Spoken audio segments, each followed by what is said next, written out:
All right. Bloody Bloody, Andrew Jackson, Pellissippi State Community College, October 28th through the 30th and November 4th through the 6th. Tells the story of corrupt politicians, mudslinging campaigns, the will of the people versus Washington insiders. Certainly sounds a lot like the 2016 election. But no, it's the early 19th century, and Andrew Jackson is determined to take our country back and bring us into populism. Yeah. So tell me about the more controversial parts of Bloody Bloody, Andrew Jackson. Probably the most controversial part of the show is the treatment of the Native Americans, because that is a part of Andrew Jackson's history, his history as president.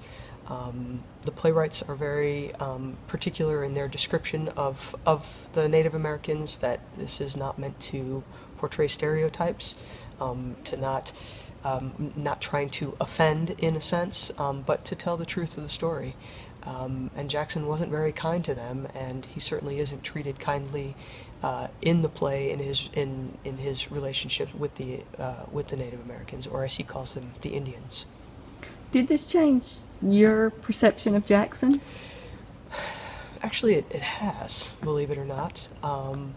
One, not being from Tennessee, I mean, I obviously knew who Andrew Jackson was and know the basic information about his role as the seventh president, but didn't really know a whole lot of details about him.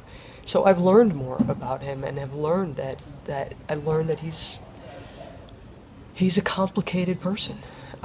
It's hard to hate him outright, but it's hard to love him at the same time. I certainly don't idolize him, but I can see the complication in his character, the complication in the decisions that he probably had to make as president. At a time when maybe we didn't know any better. We certainly didn't know any better. Now we know better. But that's what I've learned about him. Yeah.